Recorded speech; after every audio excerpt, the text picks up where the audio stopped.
So, been a minute, but I do have a couple more thoughts about narcissism I'd like to share. Um, and hello to everybody. Hope everybody's doing well on their journey, of recovery and healing and positivity and all the things that I really hope is going on for all you guys. Uh, but I wanted to talk about the covert narc, okay? Because I've alluded to it on this channel, but I don't think I've ever actually gone into any real detail about it or about my thoughts on it. Now, my mother is what you would call a covert narc. And one of the issues that you most see, or the style that pervades their type of abuse, um, is subtlety and victimhood. Now, my mom is your classic type of person who throws a punch and then hides her hands. Lots of verbal abuse, mental abuse, taunting, no direct hitting or, threatening. There was always suggestions of threats, physical and otherwise, but more of a backhanded approach. This is the one who cries a lot. This is the one who's always sick. This is the one who always needs help. This is the one where everybody did them wrong. This is the one where they have no friends. This is the one where they meet a friend and then the friend is around them for long enough to see who they are, and then boom, they don't have that friend, and all of a sudden the friend that was just their best friend 2 seconds ago is like the biggest bitch in the world, and wouldn't you know it, and she's such a backstabber and blah blah blah, and you're like, wow, that was like 2 weeks. So that's the covert narc. This is not the narc that pushes you down a flight of stairs. Okay? They might get with a narc like that so they could tag team you and do both the mental and the physical. Um, but this is the narc that will smile in your face, and then once you leave the home to go to school or go to work, they're on the phone talking about you like a dog to all your nearest and dearest until you no longer have nearest and dearest. And what they really like to do is the smear campaigns. I would say that's the number one feature of the covert narc. Now, why am I talking about it? Excuse me. I'm talking about it because I believe, and of course I'm not trying to compare trauma or anything like that, but I do believe that it's harder to recover from the covert narc, because the covert narc does everything, as I said, in a backhanded way. The overt narc, okay, or the outwardly aggressive narc, is the one giving you a shiner, is the one, probably hitting you with phone books, is the one, making you do chairs up against the wall, is the one putting you through physical abuse, is the one smacking you across the head, calling you names. Things that are open, things that are obviously bad on their face, and you could see it from a football field away. That's a bad thing that person's doing. That is the overt or the aggressive narc, okay? So I believe it's easier to recover from the overt aggressive narc because it's out there. If anybody witnesses their behavior, you are believed. If anyone witnesses your behavior, 9 out of 10, you're gonna be believed. If they haven't fully rotted that person's opinion of you and lied and said that you were basically the second coming of Hitler or something, a normal person is gonna take a look at that narc's behavior and say, that's fucked up. That's wrong. You don't do that to your child. You don't do that to your niece, your nephew. You don't do that to XYZ person. And when you have that person react like that, you feel a familiarity with this person. You feel like, fuck, I'm finally believed. You feel like, okay, I have someone in my corner. I have someone who saw this guy punch me in the arm. I have someone who saw my mom pull my hair and do this and that and say this and that to me. And it is visual. It's out there. I'm bruised right here. Everybody can see it, okay? That is a horrible thing to go through. And again, I'm not comparing trauma, really. What I'm saying though is the recovery of recognizing what you're dealing with in the covert narcissist is a little bit harder, because when they play victim, right? When they sit there and play victim And when they sit there and turn around and act a certain way in front of you and then act differently behind your back, how do you catch that and how do you quantify that? How do you understand in a clear and distinct way that you are not the problem? Especially if you're a kid, this is why the covert is so dangerous. This is how a kid's mind works. Well, my mommy doesn't yell, or my daddy doesn't yell, and my mommy or my daddy doesn't hit me. They say mean things sometimes, but they're not yelling. They make me feel ashamed of myself sometimes, but they're not hitting me. They take things away from me sometimes, but they say that's normal. My mom does bad things, but if we try to say, Mommy, that's bad, she cries about it. So if she's crying, she's sad. And if you're sad, somebody made you sad. So I must be the person making Mommy or Daddy sad. That's how a child's mind works. So if you have one of these nutcases get to you in your formative years, in your impressionable years, okay, so that's 0 to like 8, where everything is being built up and the fundamental structures of your thought process are being constructed, right? If you have one of these nutcases get to you, it's going to be harder to unravel all that shit. It's going to be a lot more difficult to see the forest for the trees, to see what it is, to call a spade a spade. Now, my personal journey with my narc mother was similar in the sense that, I always felt like there was something different about my mom. She always needed attention. Everything was about her. I always felt like an ear rather than someone who was having a conversation with her. And I noticed that whenever somebody noticed something bad she did, here comes the waterworks. Here comes the crying. Here comes the boo-hooing. And now everybody has to be quiet and cater to her and stop speaking about her behavior, which was obviously negative. So that's why she got called the fuck out. And I noticed that.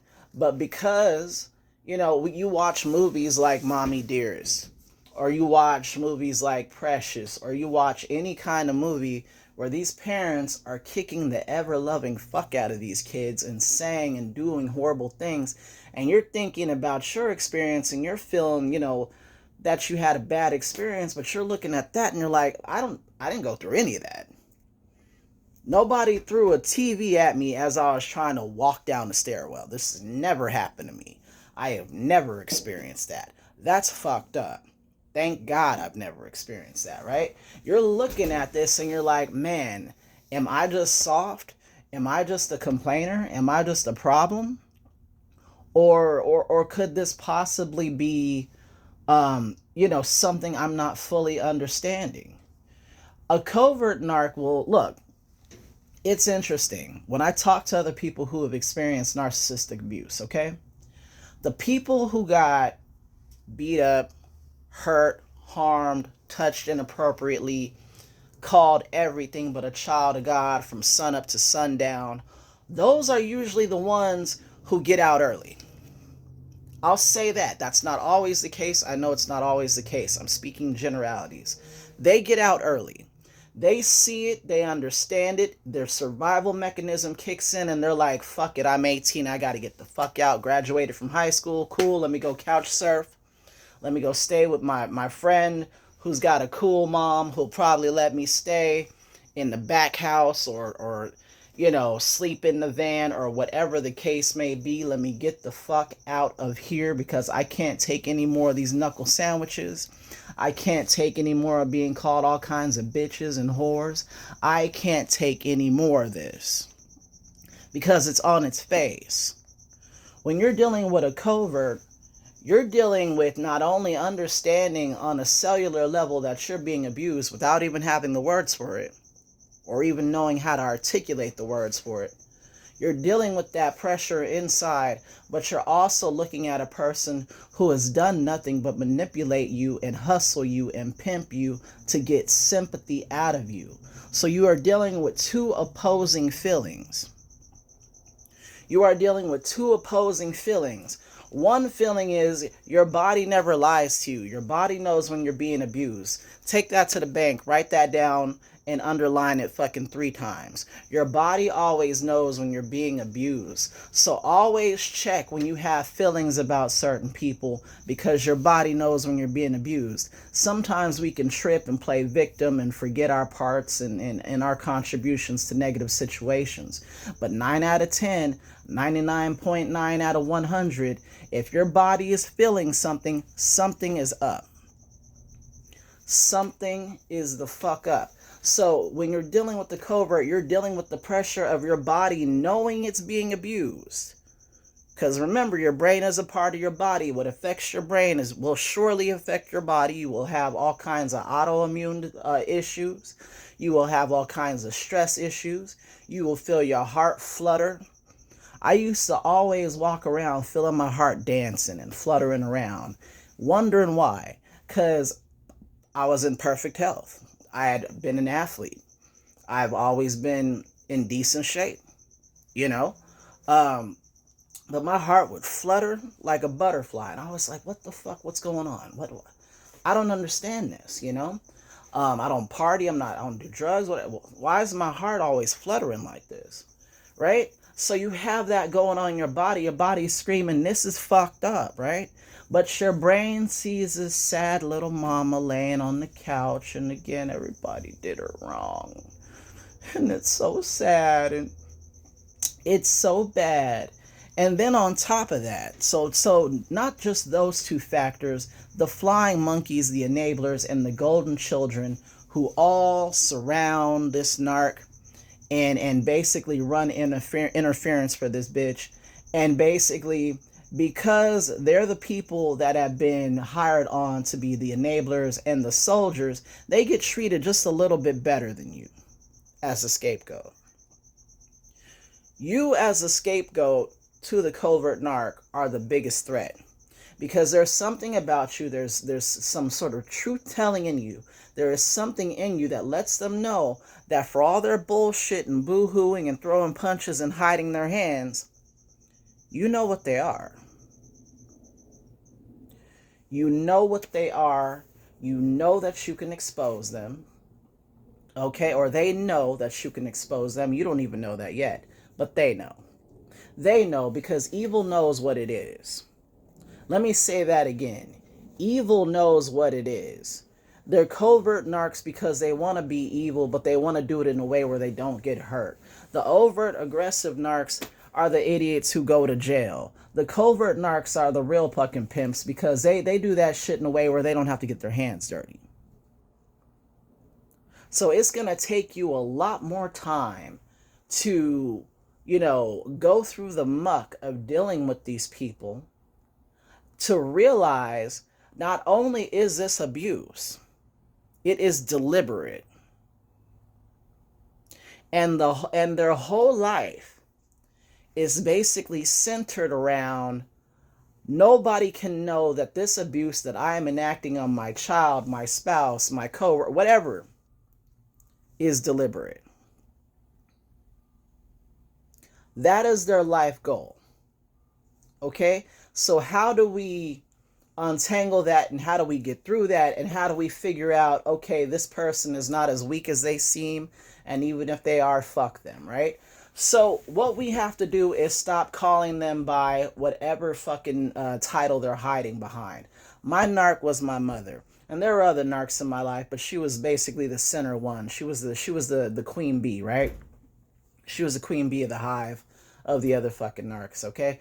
So once I started seeing my mother as an individual, rather than mommy or mama or mother or any of that shit associated with a woman who should actually be loved and regarded with esteem, once I just saw her as what her name is, I'm not going to say my mom's name on the internet, once I just saw her as just a lady who happened to have met my father and they got together and produced me, once I saw her actions and how her actions and her words never matched, and how, think about likelihood, Nobody stays in your life.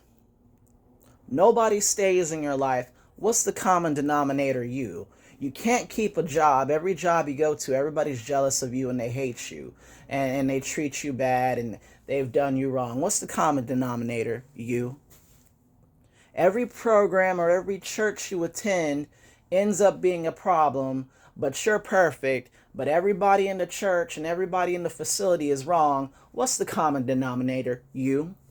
How do I feel when I'm around this woman? Not this mom, not this person who was my caretaker. How do I feel when I'm around this woman? What is happening? Is my skin crawling? Do I want this bitch really hugging me? No. And yes, my skin is crawling. And that's what it turned into. That was my body saying, you are in trouble. This is the bitch right here. This is the person right here. And you need to get this person away from you.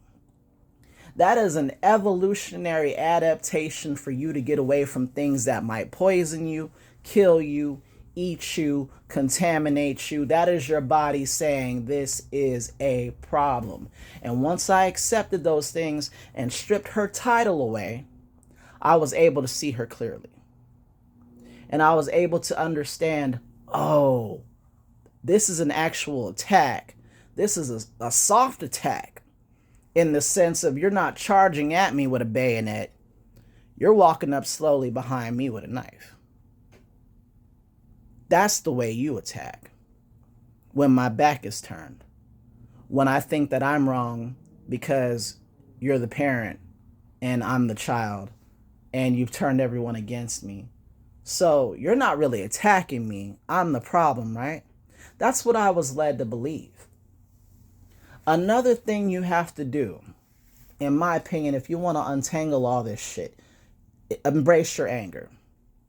For the longest time, I felt angry at my mom, but it was like, I think it'll pass. And I often intellectualized things and tried to take my emotions out of it. She went through a bad time as a kid. She had people touch her inappropriately. It was a rough time. She was a young black girl in the 60s, saw a lot of stuff, saw riots, experienced racism. These are things she went through. They didn't have such a... there was really no cultural acceptance of seeking psychological help.